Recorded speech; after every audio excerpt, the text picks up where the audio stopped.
Hello students, welcome back to our YouTube channel inspiration classes. और आज हम जो बात करने वाले हैं क्लास 8 के अंदर जियोग्राफी के चैप्टर फर्स्ट चैप्टर जो आवर इंडिया का है, और इसके अंदर हम पूरा कवर अप करेंगे। इसके बाद इस तरीके से नेक्स्ट चैप्टर्स को भी हम डिस्कस करेंगे। इसके बाद सोशल स्टडीज़ यानी पॉलिटिकल लाइफ के बारे में जो भी चीज़ें हैं उसको डिस्कस करेंगे। इसके बाद हिस्ट्री के जो चैप्टर हैं उसको कवर अप करेंगे, ठीक है। तो स्टार्ट करते हैं, ज़्यादा लेट नहीं करते हुए हम स्टार्ट करते हैं ज्योग्राफी का पार्ट फर्स्ट, जिसका नाम है इंडियन सब कॉन्टिनेंट। और ये जो चैप्टर है वो आवर इंडिया है, ठीक है। This is the chapter number first. Okay, so India is visible as a separate geographical entity. Okay, India जो है विजिबल है हर एक जियोग्राफिकल इंटाइटी से, located in the southern region of Asian continent. Asian continent से के बिल्कुल southern region के अंदर ये दिख रहा है जो आप इसके अंदर स्क्रीन के अंदर देख रहे हो, ठीक है। लोकेशन ऑफ इंडियन सब कॉन्टिनेंट इन एशिया, इस तरीके से एशिया के अंदर ये इस जगह पे इंडियन सब कॉन्टिनेंट आपको दिख रहा होगा। इस तरीके से अब लाइन बाय लाइन हम चलते हैं। Okay, the Kirthar Sulaiman and Hindu Kush mountain range are situated in north west of India. ये दो तरह के जो माउंटेन्स हैं ये सिचुएटेड है नॉर्थ वेस्ट ऑफ इंडिया के अंदर, from where the Himalayan mountain range extend up to the north east. Okay, ये कहाँ तक फैला हुआ है? Where the Himalayan mountain range extend, कहाँ तक फैला हुआ है? नॉर्थ ईस्ट तक। Okay, the Arakan Yoma mountain ranges are situated in north east. वो कहाँ पे सिचुएटेड है? नॉर्थ ईस्ट में सिचुएटेड है।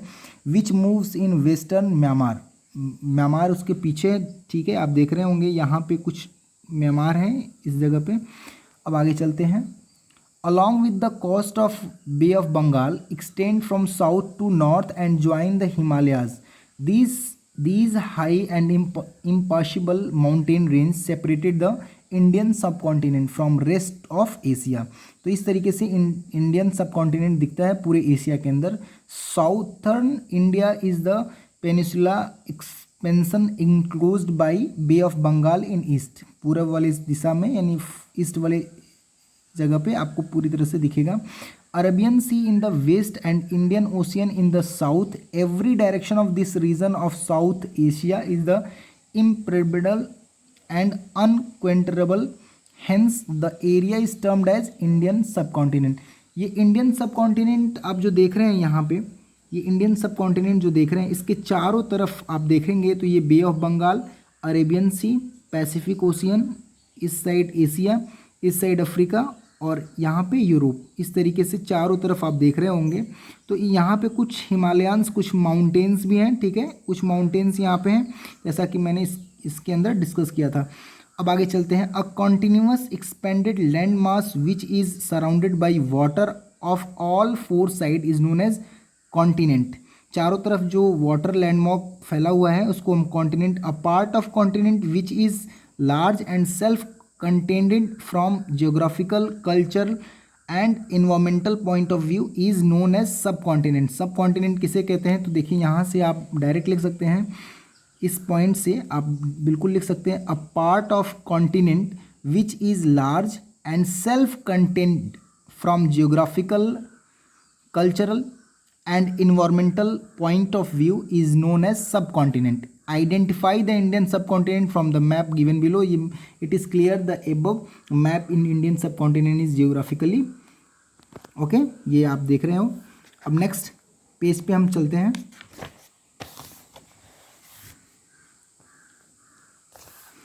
Unique and individual region of Asian continent, its geographical situation and formation provides it a specific monsoon climate। यहाँ पे monsoon climate जो है अलग तरीके का है। Therefore it is also called monsoon region, इसलिए इसको हम क्या कहते हैं? मानसून रीजन कहते हैं। The Himalayan mountain range located in the north are helpful in generating rainfall in the Indian सब continent.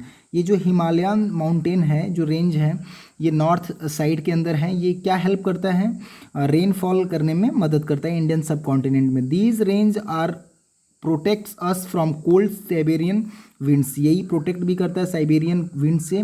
In the absence of Himalayan and Hindu Kush mountain range the Indian subcontinent would be change into the huge desert reason.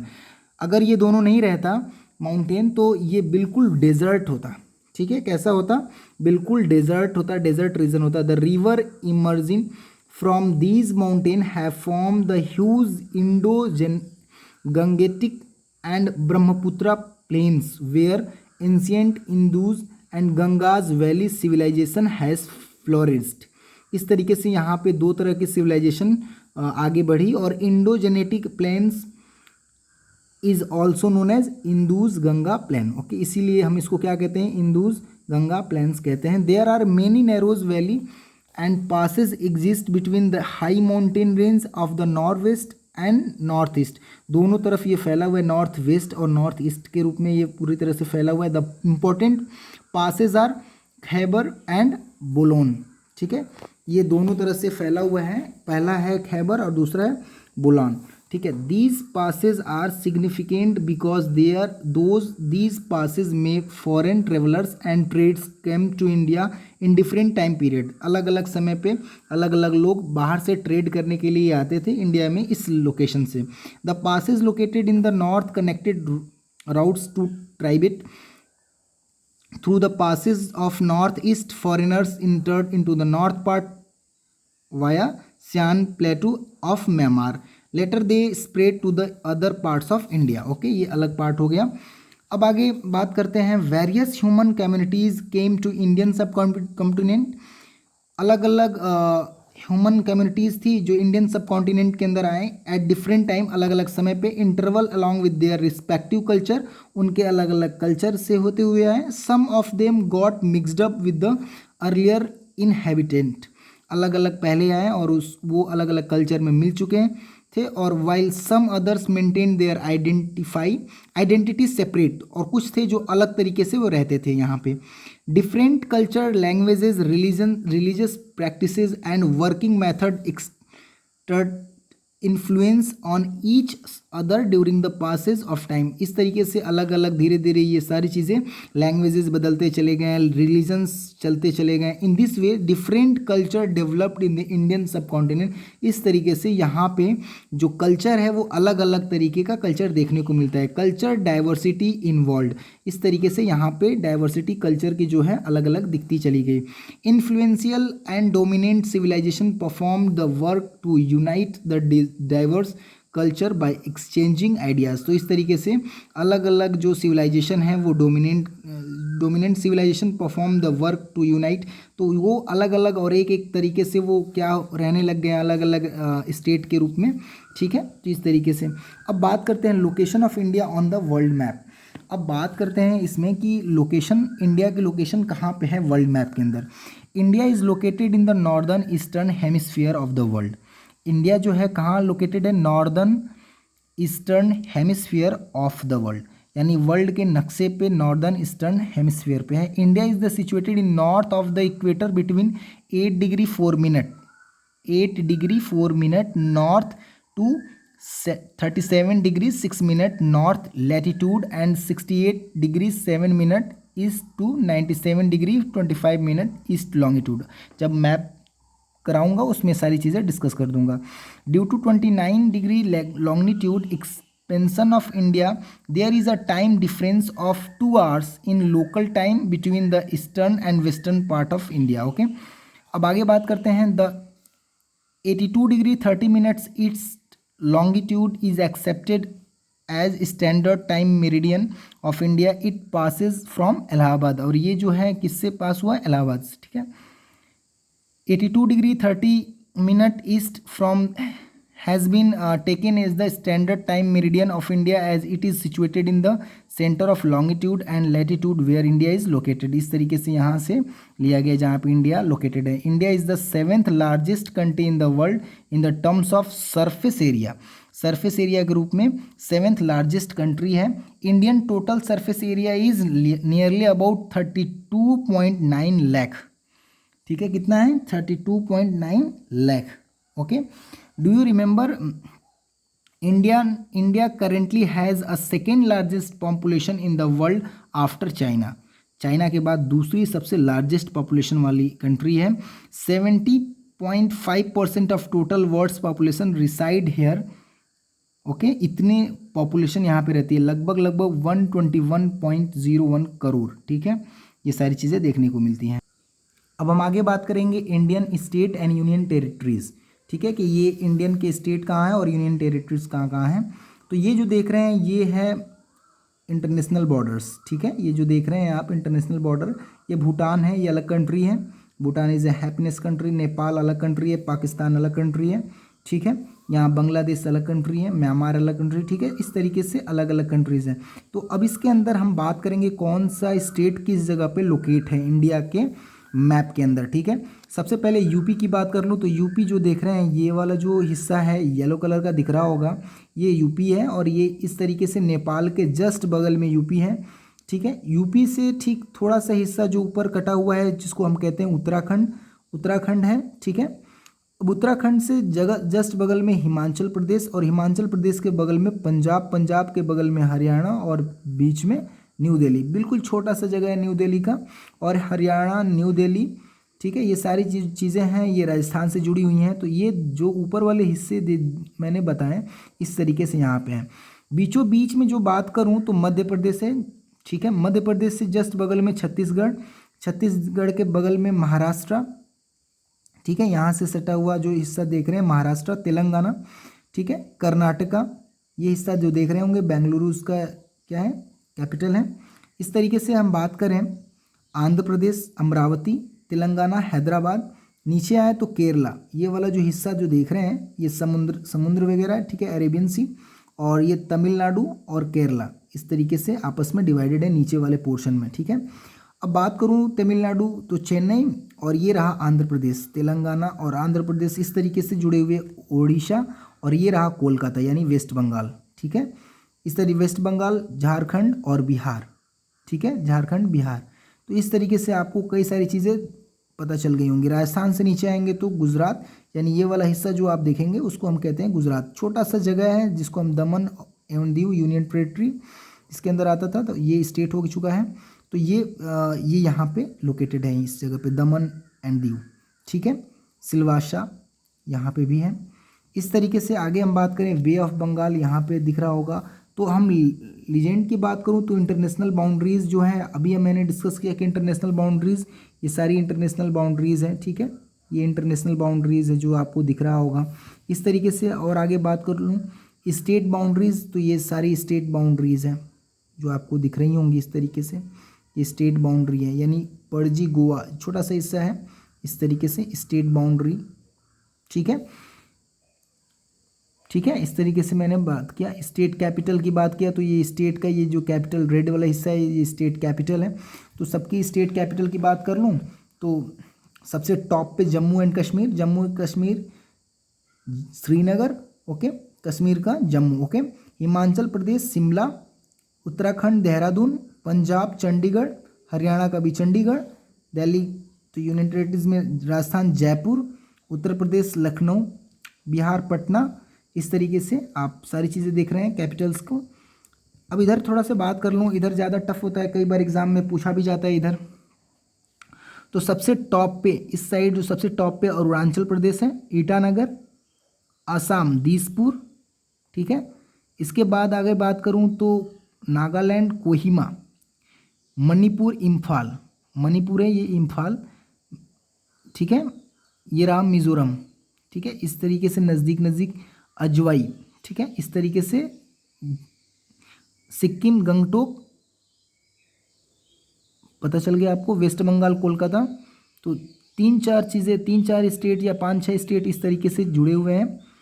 ठीक है, तो ये था आज union territories and उसके states. ठीक है, अब आगे हम देखेंगे India's total surface area is 32.9 lakh square kilometre. It is 2.47% of total area of the world, यानी पूरे वर्ल्ड का कितना परसेंटेज एरिया है तो 2.47%। Okay, India extend 3214 kilometre from Jammu Kashmir north till Kanyakumari. इतना ज़्यादा किलोमीटर है, ध्यान रखना, 3214 kilometre. Indians measurement from Arunachal Pradesh east में है और गुजरात वेस्ट में है, यानी कितना है 2933 किलोमीटर।